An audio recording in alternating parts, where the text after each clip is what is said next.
Hello everyone. कैसे हैं आप सब लोग? आई होप आप सबकी स्टडी अच्छी चल रही होगी। वेलकम टू प्रहर IAS. My name is Gaurav Yadav and आप डेली न्यूज एनालिसिस में आपका स्वागत है। तो ये जो न्यूज एनालिसिस है वो हम लोग सिर्फ एक न्यूज़पेपर या फिर किसी एक सोर्स से नहीं बनाते। हम सारे न्यूज़पेपर्स में जो मेजर न्यूज़पेपर्स हैं उनके लिए, फिर उसके बाद जो गवर्नमेंट की साइड से PIB, in fact all India radio तक की कुछ न्यूज हैं, उन सबको मिला के आपके लिए एक अच्छा न्यूज एनालिसिस लेके आते हैं। तो let's start with the video. तब जो पहली न्यूज है that is 15 finance commission. 15 finance commission ने जो एक जो ग्रांट है 1,42,000 करोड़ की ग्रांट जो है वो rural local bodies and panchayat के लिए दी है। वो किस लिए दी है?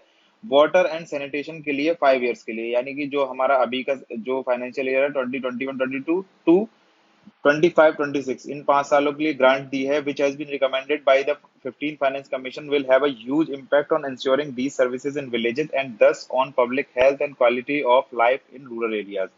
तो इससे जो ग्रांट है उससे बहुत बड़ा इम्पैक्ट होगा। ये सारी सर्विसेज जो कई विलेजेस में नहीं है वहां तक पहुंचेंगी, और इन सर्विसेज के होने से क्या होता है कि जब अच्छी सर्विसेज वहां पहुंचेंगी तो पब्लिक हेल्थ और क्वालिटी जो है और लाइफ की जो क्वालिटी है वो बढ़ जाएगी वहां पे। तो देखते हैं है क्या। In all 15 finance commission recommended rupees 2,36,805 crore to RLB and PRIs for the period of 2021 to 22 to 25-26। तो जो टोटल जो ग्रांट है वो इतनी है 2,36,805।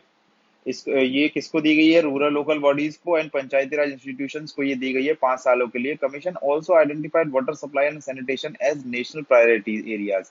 यानी कि कमीशन ने जो है इसको वाटर सप्लाई एंड सैनिटेशन को नेशनल प्रायोरिटी बनाया है कि ये अभी जो सबसे इंपॉर्टेंट मुद्दा है रूरल एरियाज में, which determines the quality of life living in rural areas. It has recommended 60% of the allocation of RLBs panchayat, that is मतलब ये जो टोटल ग्रांट है इसका 60%, 1,42,084, ये जो है ये सिर्फ इसके लिए दिया जाएगा, वाटर सप्लाई एंड सैनिटेशन के लिए। उसके अंदर क्या आएगा? Supply of drinking water, rain water harvesting, water recycling, sanitation and maintenance of open open defecation free status. तो ये सारे कामों के लिए इतनी ग्रांट है। The Department of Drinking Water and Sanitation, Ministry of Jal Shakti is the nodal department for determining the eligibility of rural local bodies for the 15 Finance Commission grant and recommend release of tied grant to Department of Expenditure, Ministry of Finance of all state। तो ये questions बहुत आते हैं कि कोई भी जो mission है या कोई भी स्कीम है उसकी नोडल मिनिस्ट्री क्या है, उसकी इम्प्लीमेंटिंग मिनिस्ट्री क्या है। तो इसमें जो नोडल मिनिस्ट्री है वो है drinking water and sanitation department, ministry of जल शक्ति। ये फंड को ये देखेगी कौन रूरल एरिया, कौन सा रूरल एरिया एलिजिबल है। उसके बाद उस ग्रांट को वो इसको देगी, department of expenditure, ministry of finance of all state, अलग अलग स्टेट्स के डिपार्टमेंट ऑफ एक्सपेंडिचर को देगी और वो उसको इम्प्लीमेंट करेंगे। तो ये चीजें बहुत ध्यान में रखें, ये चीजें बहुत बार आ जाती है क्वेश्चन पेपर में। सोर्स जो है उसका पीआईबी है। तो द सेकेंड न्यूज इज विवाद से विश्वास एक्ट। विवाद से विश्वास एक्ट किसके लिए होता है? ये उसके लिए है जो डिस्प्यूटेड इनकम टैक्स होता है। कुछ लोगों के जो इनकम टैक्स है वो काफी टाइम से पेड नहीं है, तो उसको गवर्नमेंट ने एक एक्ट लाया था 2020 में। उससे क्या होता है कि ज्यादा से ज्यादा लोग आए अपना डिस्प्यूटेड टैक्स को डिक्लेयर करें और उसको गवर्नमेंट रेवेन्यू जनरेट करे। तो सीबीडीटी ने इसकी जो डेट है सेक्शन 3 के अंडर जो डेट है उसको एक्सटेंड किया है। सीबीडीटी क्या होता है? Central board of direct taxes. तो ये वाली न्यूज भी हमने पीआईबी की साइड से ली है, गवर्नमेंट की साइड से। इसके अंदर क्या आता देखते हैं। Under the direct tax Vivad se Vishwas act, जो एक्ट है उसका नाम है direct tax Vivad se Vishwas act, hereinafter referred to as Vivad se Vishwas act. The amount payable by declarant is stated in the table under section 3 of the विवाद से विश्वास एक्ट। तो जो डिक्लेरेंट है, जो डिक्लेयर करेगा कि मेरा डिस्प्यूटेड टैक्स है, उसका जो अमाउंट पेबल है, उसको कितना अमाउंट पे करना है, वो इसके अंदर आता है, इसमें स्टेटेड होता है table under section 3। As per the latest notification dated 25th June 2021, the last date of payment amount has been notified at 31st August 2021। तो जो 25 जून को एक नोटिफिकेशन आया, उसके अकॉर्डिंग था कि जो लास्ट डेट है बिना किसी एडिशनल फीस के, यानी कि बिना किसी लेट फीस के जो लास्ट डेट थी वो 31 अगस्त थी, और लेट फीस के साथ विद एडिशनल अमाउंट जो डेट थी वो 31 अक्टूबर 2021 थी। तो गवर्नमेंट ने देखा कि जो फॉर्म नंबर 3 है, फॉर्म नंबर 3 प्री रिक्विजिट है, मतलब ये जरूरी है भरना डिक्लेयर करने से पहले। ये जो अपना इनकम टैक्स भरने से पहले जो है वो फॉर्म नंबर 3 भरना जरूरी था, तो इसमें कोई डिफिकल्टीज हो रही थी लोगों को, तो गवर्नमेंट ने उसको ध्यान में रखते हुए जो डेट थी 31 अगस्त जो डेट थी उसको बढ़ा के लास्ट डेट 30 सितंबर कर दी है, जो बिना किसी लेट फीस के 30 सितंबर तक आप कर सकते हैं। और एक इम्पोर्टेंट बात है कि जो जो लेट फीस के साथ जो डेट थी उसको सेम रखा गया है 31 अक्टूबर, उसको चेंज नहीं किया गया है, और इसका जो सोर्स है वो पीआईबी मैंने आपको बताया। Third news is card tokenizing system. Card tokenizing system क्या होता है, जैसे हम लोग कोई भी पेमेंट करते हैं, सबसे पहले देखते हैं कि क्या है ये, इसके बारे में बात करते हैं। हम लोग जब कोई पेमेंट करते हैं कार्ड से किसी भी स्टोर पे या पेट्रोल पंप पे या किसी भी जगह जहाँ कार्ड से पेमेंट होते हैं, वहां जब हम करते हैं तो सबसे पहले क्या होता है, आपने कार्ड दिया, उसने पेमेंट इनिशिएट किया, तो आपकी जो कार्ड डिटेल है वो मर्चेंट की बैंक के पास जाएंगी, जो मर्चेंट है उसकी जो भी बैंक होगी उसके पास जाएंगी, वो बैंक आपकी बैंक के पास भेजेगा डिटेल्स, और आपकी बैंक कंफर्म करेगी कि हाँ आपका जो पेमेंट है वो एक्सेप्ट करना है, रिजेक्ट करना है, और ट्रांजेक्शन कंप्लीट हो जाता है। ये था सिंपल। लेकिन इसमें क्या होता है, इस सिस्टम में आपकी, इस पूरे सिस्टम में आपकी जो कार्ड डिटेल थी वो सेव हो गई। तो ये कभी कभी क्या होता है, हैकर्स इस पूरे सिस्टम में से बीच में से किसी भी एक वीक पॉइंट से आपकी डिटेल्स निकाल लेते हैं और आपको कभी कभी फिशिंग का शिकार हो जाते हैं आप। तो टोकनाइजेशन सिस्टम क्या है, जैसे कभी कभी आपको अलग अलग ब्रांड से कूपन मिलते हैं, जैसे आपको किसी कपड़े की ब्रांड का या स्विगी का या जोमेटो का, इन सब के जो टोकन मिलते हैं उसमें क्या होता है, एक नंबर होता है जो करेक्टर्स है, नंबर से मिलके जो भी एक एक नंबर बनता है, 12 डिजिट या 16 डिजिट जो भी होता है। उसी तरह क्या होता है, अगर आप अपनी बैंक के पास जाएंगे या आपके जो क्रेडिट कार्ड इशूअर है, आपका डेबिट कार्ड इशूअर है, उनके पास जाएंगे तो आप उनसे वन टाइम यूज एक टोकन ले सकते हैं। तो जब आप पेमेंट करेंगे उसमें आप उसको टोकन देंगे, तो वो टोकन जो होगा, जो टोकनाइजेशन ऐप होता है उनके पास, उससे मिलता है। तो आप उनसे टोकन देंगे, आपने मर्चेंट को टोकन दिया, मर्चेंट ने उस टोकन को अपने सिस्टम में डाला, और वो सिस्टम से उनके जो मर्चेंट की बैंक है उनके पास जाएगा, मर्चेंट की बैंक आपकी बैंक के पास भेजेंगे, और आपकी बैंक जिसने इशू किया है वो उसको एक्सेप्ट करेगा या फिर डिक्लाइन करेगा, वो उसके ऊपर है, और ट्रांजेक्शन आपका कंप्लीट हो जाएगा। तो ये कहीं भी इस पूरे सिस्टम में सबसे बड़ी बात है कि आपकी कार्ड डिटेल कहीं भी सिस्टम में नहीं आई, आपने उस टोकन से पेमेंट किया। तो अगर कोई भी जो जैसे हैकर है वो अगर बीच से निकालता भी तो उसके पास कार्ड डिटेल नहीं आएंगे, और सबसे जो उस टोकन की सबसे इंपॉर्टेंट बात ये होती है कि अगर वो यहाँ से निकल भी जाता है तो वो इस सिस्टम के बाहर बेकार है, वो किसी काम का नहीं, बस वो डिजिट्स हैं। तो ये बहुत सेफ चीज है। तो अभी तक जो था, जो प्रोवाइडेड ने ये जो फैसिलिटी थी वो आरबीआई ने अभी तक सिर्फ मोबाइल फोन्स और टैबलेट्स के लिए रखी गई थी। तो जो आरबीआई ने देखा कि इट इज गेटिंग पॉपुलर, लोग ज्यादा से ज्यादा यूज कर रहे हैं इस चीज को, तो उसको देखते हुए रिव्यू किया फ्रेमवर्क को, उसको देखते हुए एक्सटेंड किया है। कहाँ का अब लोग कहाँ का डाउनलोड कर सकते हैं, लैपटॉप में, डेस्कटॉप में, बियरेबल्स, बियरेबल्स क्या होते हैं, जो रिस्ट वॉच और बेंच जो हम लोग स्मार्ट वॉच यूज करते हैं, वो इंटरनेट ऑफ थिंग्स, इन सब डिवाइसेस में आप टोकन को डाउनलोड कर सकते हैं।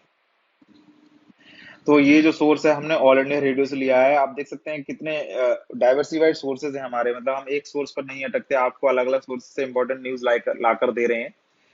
तो the fourth news is memorandum of understanding between India and Russia. तो इसमें क्या है कि इंडिया और रशिया के जो गवर्नमेंट है उन्होंने एक एमओयू साइन किया है, किस किस के बीच में। Union cabinet chaired by prime minister Narendra Modi has approved the signing off MOU between institute of chartered accountant of India and institute of professional accountant of Russia. तो जो आईसीएआई है इंडिया का और आईपीएआर है रशिया का, इसके बीच में एक एमओयू हुआ है। अब एमओयू में क्या है देखते हैं। This MOU of ICAI and IPR is expected to give ICAI members a boost in their quest for professional possibility in Russia। तो जो आईसीआई के मेंबर जो वहाँ काम करना चाहते हैं, फॉर प्रोफेशनल पॉसिबिलिटी रशिया में काम करना चाहते हैं, उनको बूस्ट मिलेगा। इस एमओयू के थ्रू आप वहाँ जा सकते हैं। तो जो इसके टर्म्स हैं एमओयू के, उसके अंडर क्या है कि जो आईसीआई के मेंबर्स है वो अपनी अकाउंटेंसी सर्विसेज का एक्सपोर्ट करेंगे रशिया में, तो आप वहाँ जाके काम कर सकते हैं जितने आईसीआई के मेंबर्स है, तो इसमें हेल्प मिलेगी। तो कुछ फन फैक्ट्स हैं जो इसके बारे में हैं, आइए देखते हैं क्या है। जो जो रशिया का आईपीएआर है, institute of professional accountant of Russia, that is the largest not for profit accounting organisation of Russia, यानी कि रशिया की सबसे बड़ी not for profit accounting organisation है। Institute of chartered accountant of Russia is a statutory body which was established under the Chartered Accountant Acts 1949 to regulate the profession of chartered accountancy in India। तो ये सारी चीजें बहुत questions आते हैं कि कोई भी बॉडी है जो न्यूज में है, कोई भी इंस्टीट्यूशन जो न्यूज में है, वो स्टैट्यूटरी बॉडी है या फिर कॉन्स्टिट्यूशनल बॉडी है या फिर नॉन स्टैट्यूटरी बॉडी है, ये बहुत न्यूज में आते हैं। तो आपको ये ध्यान रखना है कि कोई भी जो बॉडी है न्यूज में है उसके बारे में आप पढ़ें और देखें कि वो अगर स्टेटोचरी है तो कौन से एक्ट से बनी है, ये सारी चीजें बेसिक चीजें हैं, आप उसको देख सकते हैं। तो फिफ्थ न्यूज इज भाबिना पटेल, जो है उन्होंने हिस्ट्री बनाई है। उन्होंने इंडिया का पहला सिल्वर मेडल है जो वुमेन में पैरालंपिक्स में। India first silver medal in women single class court table tennis eight Tokyo Paralympics. तो ये न्यूज के बाद अभी एक और न्यूज आई है जिसमें गोल्ड मेडल भी जीता है 10 मीटर पिस्टल में। इंडिया की पहली वुमेन है वो, और वो भी 19 ईयर्स की है। तो इंडिया के लिए एक अच्छा, इंडियन स्पोर्ट्स के लिए एक अच्छा दिन था कल। पैरालंपिक्स में gold medal and silver medal दोनों आए हैं। तो देखते हैं, भाविना हसमुख भाई Patel is an Indian para athlete and table tennis player from Mehsana, Gujarat. She won a silver medal in class 4 table tennis at 2020 Summer Paralympics in Tokyo. तो जो Tokyo में ओलंपिक्स हुए अभी कुछ दिन पहले और अब पैरालंपिक्स चल रहे हैं, तो ये वैसे तो 2020 में शेड्यूल थे, बट कोविड की वजह से नहीं हो पाए। ये 2021 में हो रहे हैं, लेकिन इनका नाम अभी भी वही रखा गया, 2020 पैरालंपिक्स। तो ये याद रखें आप। Six one is Y break app. Union minister जो है हमारे आयुष मिनिस्टर जो हैं सर्बानंद सोनोवाल, उन्होंने लॉन्च किया है बाई ब्रेक ऐप। तो अभी आज जैसा कि आप जानते हैं, आजादी का अमृत महोत्सव चल रहा है 30 अगस्त से 5 सितंबर। उसमें बहुत सारी जो गवर्नमेंट की स्कीम्स है वो लॉन्च होनी है। उसी के तहत जो पहली स्कीम है ये है launch of Y break app. तो बाई ब्रेक क्या है, जैसे आप जब किसी कॉर्पोरेट में या फिर किसी भी डिपार्टमेंट में काम करते हो, अलग अलग ब्रेक्स मिलते हैं, लंच ब्रेक, रिफ्रेशमेंट ब्रेक, या फिर अलग अलग ब्रेक्स हैं। तो उसी में एक बाई ब्रेक ऐप लॉन्च किया है। बाई ब्रेक में क्या है, yoga break. It is yoga break. तो योगा ब्रेक में क्या है, इसका सबसे बड़ी बात है कि योगा ब्रेक बाई ब्रेक में आपका एक मोबाइल, वो गवर्नमेंट मोबाइल एप्लीकेशन डेवलप किया है। किसने किया है, Morarji Desai national institute of yoga, इन्होंने एक एप्लीकेशन डाउनलोड किया है। तो उस ऐप के थ्रू आप कहीं भी हो, कभी भी हो, 5 मिनट के अंदर अंदर आप योगा और मेडिटेशन कर सकते हैं। तो ये बहुत अच्छी बात है, कम टाइम में आप योगा एंड मेडिटेशन कर सकते हैं कहीं भी। तो इसके लिए, और ये जो हमने न्यूज लिया है वो पीआईबी से लिया है। Seventh one is UN security council. तो यूएन सिक्योरिटी काउंसिल क्यों न्यूज में है, क्योंकि इंडिया ने अभी जो इसकी प्रेसिडेंसी अज्यूम किया है 1 महीने के लिए। The presidency of council is held by each of the member in turn for 1 month, following the English alphabetical order of the member states name.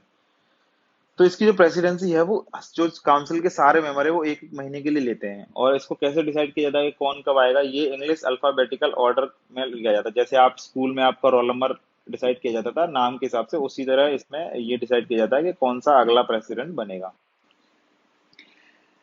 तो जो हमारे प्राइम मिनिस्टर मोदी जी हैं, उन्होंने वर्चुअली प्रिसाइड किया है कल काउंसिल की मीटिंग को, और he is the first prime minister to do सो।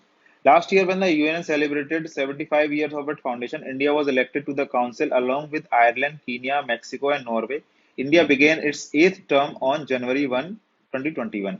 तो लास्ट ईयर यूएन की 75 ईयर हो गए थे फाउंडेशन की, तो इंडिया को इंक्लूड किया गया, इलेक्ट किया गया काउंसिल में।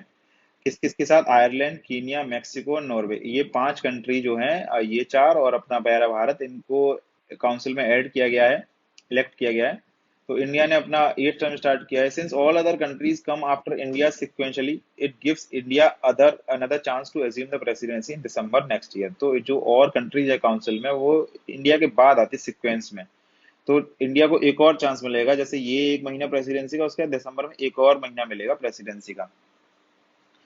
तो इम्पोर्टेंट इन्फो क्या है यूएन के बारे में, देखते हैं कि India is the founding member of the UN. India UN के फाउंडिंग मेंबर्स में से एक है। इंडिया ने जो चार्टर था यूनाइटेड नेशंस का, वो इंडिया और अलग 50 नेशंस ने 1945 में ही साइन कर लिया था। 1940 मतलब हम लोग की अभी इंडिपेंडेंस भी नहीं आई थी, उससे पहले हमने उसको साइन कर लिया था। और इंडिया को क्यों लोग ट्रस्ट वर्दी नेशन मानते हैं, क्योंकि हमारी मिलेनियल सिविलाइजेशन है, यानी कि हमारी कई दशकों या फिर कई सदियों पुरानी सिविलाइजेशंस हैं, मल्टीफेकेटेड डाइवर्सिटीज हैं, यानी कि अलग अलग रिलीजन, अलग अलग कल्चर के लोग यहाँ रहते हैं, और वो भी पीसफुल वोकेशन है, यानी कि लोग शांति के साथ यहाँ रहते हैं, इसलिए इंडिया की क्रेडेंशियल्स अच्छे हैं। 1953 में विजय लक्ष्मी पंडित को जो इनका यूएन जनरल असेंबली है उसका प्रेसिडेंट किया गया था, 8th session of UN general assembly. और she was the first women to head the organisation, यानी कि विजय लक्ष्मी पंडित जो थी वो पहली वुमेन थी ऑर्गेनाइजेशन का हेड बनने के लिए। So since the onset of its peacekeeping mission in 1948, India has sent contingents on 49 occasions, contributed close to 2 lakh troops, and in 2007 had the unique distinction of deploying the first all-women peacekeeping force to Liberia. UN का एक peace keeping mission होता है जिसमें अलग अलग देशों में जहाँ पे कोई भी प्रॉब्लम है, जहाँ केओस है, यहाँ पे टेररिज्म है या जो भी है, वहाँ पे पीस कीपिंग फोर्सेस भेजते हैं। और उन पीस कीपिंग फोर्सेस में क्या होता है, यूएन के जितने मेंबर्स कंट्रीज हैं वो अपने अपने ट्रूप्स भेजती हैं ऐड करके। तो इंडिया ने 49 टाइम्स अपने ट्रूप्स भेजे हैं, अपनी आर्मी भेजी है वहां पे, और अभी तक हम 2 लाख आर्मी मैन या 2 लाख ट्रूप्स भेज चुके हैं। और 2007 में हमने एक बहुत बड़ी डिस्टिंक्शन अचीव की थी, और वो क्या थी कि हमने पहला ऑल वुमेन फोर्स भेजा था, कहाँ पे, लिबेरिया में। As news in national monetisation pipeline. National monetisation pipeline क्या है कि गवर्नमेंट इसके थ्रू फंड रेज करना चाह रही है या फिर रेवेन्यू जनरेट करना चाह रही है। तो एनएमपी में क्या होता है कि पहले ये देखते हैं एनएमपी है क्या। एनएमपी में क्या होता है कि गवर्नमेंट क्या करेगी कि ये जो है ये रूट है जिससे जिसके थ्रू इन्वेटर आरईआईटी रूट है, उसके थ्रू गवर्नमेंट अपने जो एसेट्स है, पब्लिक एसेट्स हैं, जैसे हाईवेज है, गैस पाइपलाइन है, रेलवे ट्रैक्स है, पावर ट्रांसमिशन लाइन है, इनको लीज पर देगी। लीज पर देने से क्या होगा कि जैसे गवर्नमेंट अभी हाईवे से टोल से या फिर अलग अलग तरीकों से किसी से जनरेट कर रही है, उसको आपने किसी प्राइवेट प्लेयर को लीज पर दे दिया 20 साल के लिए, तो गवर्नमेंट ने आज के रेट के हिसाब से 20 साल के पैसे प्राइवेट प्लेयर से एक बार में ले लिए। तो उससे क्या हुआ, रेवेन्यू जनरेट हुआ गवर्नमेंट को। अब जो प्राइवेट प्लेयर है वो हाईवे से अपना अपना जो रेवेन्यू है वो जनरेट करता रहेगा बाद में। पर इससे गवर्नमेंट को क्या फायदा हुआ, गवर्नमेंट को ये फायदा हुआ कि जो 20 साल का पैसा या 30 साल का जितने टाइम के लिए लीज पे दिया जाएगा वो एक बार में आया, और उस पैसे को गवर्नमेंट आगे इंफ्रास्ट्रक्चर में यूज करेगी, तो इंफ्रास्ट्रक्चर और जनरेट होगा। और जनरेट होने से पब्लिक को भी फायदा होगा, और जो नया इंफ्रास्ट्रक्चर जनरेट होगा उससे गवर्नमेंट को और रेवेन्यू मिलेगा। तो ये एक साइकिल है, जो अगर गवर्नमेंट अगर ये सक्सेसफुल रही तो this is very good I think. तो देखते हैं क्या है इसमें न्यूज में। तो नीति आयोग ने कुछ सजेशन दिए हैं। उन्होंने कहा है, to make the national monetisation pipeline success the government should give income tax break to attract retail investor into instrument such as infrastructure investment trust. तो ये जो ट्रस्ट है इसमें अगर नीति आयोग का कहना है कि इसमें अगर आपको रिटेल इन्वेस्टर्स को अट्रैक्ट करना है या फिर रिटेल इन्वेस्टर को इन्वेस्टमेंट लेनी है, तो आपको क्या करना पड़ेगा, आपको उनको टैक्स ब्रेक देने पड़ेंगे। यानी कि किसी को भी कुछ काम कराने के लिए इंसेंटिव्स देने पड़ते हैं, तो आपको उनको अगर आप टैक्स में कुछ रिलैक्सेशन देंगे तो ज्यादा से ज्यादा लोग इन्वेस्ट करेंगे, ऐसा नीति आयोग का कहना है। तो वो क्या करते हैं, सेंट्रल थिंक टैंक जो है, मतलब जो नीति आयोग है उसका कहना है कि एनएमपी जो जिससे गवर्नमेंट एनएमपी की जो ये है, इससे गवर्नमेंट चाहती है 6 लाख करोड़ तक का आप गवर्नमेंट 4 साल में जनरेट करना चाहती है। तो has also called for bringing such trust with in the ambit of insolvency and bankruptcy code. तो जो जो ट्रस्ट है इनवेट और आरईआईटी, तो नीति आयोग का कहना है कि आपको इन दोनों ट्रस्ट को इंसॉल्वेंसी एंड बैंक्रप्सी कोड के अंडर लाना चाहिए। इससे क्या होगा कि जो इन्वेस्टर है उनको कुछ कंफर्ट मिलेगा कि अगर उनका कोई नुकसान होता है तो दे आर सेफ। तो आपको और क्या करना चाहिए, bringing in policy and regulatory changes to scale up monetisation instrument such as InvIT and real estate investment trust and expand their investor base has been identified as critical element for the NMP. तो नीति आयोग का कहना है कि policy और regulatory change लाएं, और क्या क्या चेंजेस लाने पड़ेंगे ताकि जो ये इन्वेट और आरईआईटी है उनका जो बेस है उसको बढ़ा के अलग रिटेल में भी पहुंचाया जाए, अलमदा इनका इन्वेस्टर बेस बढ़ाया जाए। तो ये बहुत बड़ा क्रिटिकल एलिमेंट है एनएमपी में, ये ऐसा नीति आयोग का कहना है। तो इसके इंपॉर्टेंट इन्फो क्या करते हैं कि section 54 EC of income tax act 1961। तो ये सेक्शन 54 है क्या, देखते हैं। सेक्शन 54 है कि उससे क्या होता है, जो टैक्स पेयर्स हैं उनका जो लॉन्ग टर्म इन्वेस्टमेंट होता है, लॉन्ग टर्म कैपिटल गेन से जो टैक्सेस आते हैं उसमें थोड़ी रिलैक्सेशन मिलती है। कब, अगर वो गवर्नमेंट के इशूड बॉन्ड में या फिर किसी भी इंफ्रास्ट्रक्चर फर्म में अगर पैसा लगाते हैं या इन्वेस्टमेंट करते हैं, तो उनको उनके टैक्स में जो लॉन्ग टर्म कैपिटल गेन से जो टैक्स है उसमें थोड़ी रिलैक्सेशन मिल जाती है। ये है सेक्शन 54 ईसी। तो नीति आयोग का क्या कहना है कि जो जो आप एनएमपी ला रहे हैं उसको भी इसी इसी के अंडर लाइए, यानी कि आप उनको टैक्स बेनिफिट दीजिए अगर वो इन्वेस्ट करते हैं आपके एनएमपी में। यानी कि इन्वेस्ट में, और आपकी जो दूसरा ट्रस्ट है अगर आप उसमें इन्वेस्ट करते हैं रिटेल इन्वेस्टर, तो इससे ज्यादा से ज्यादा रिटेल इन्वेस्टर अट्रैक्ट होंगे। तो ये कहना है नीति आयोग का। तो that was all for today. जो इम्पोर्टेंट न्यूज थी अलग अलग वेबसाइट एंड अलग अलग न्यूज़पेपर से, आज के लिए इतना बहुत है। और आप पढ़ते रहें, देखते रहें हमारा चैनल, और वीडियो को लाइक करें, सब्सक्राइब करें चैनल को, और बेल आइकन भी दबाएं, और कमेंट में हमें बताएं if we are doing well. और अगर आप और भी कोई एडिशन चाहते हैं न्यूज में तो वो भी हमें बताएं। Thank you so much.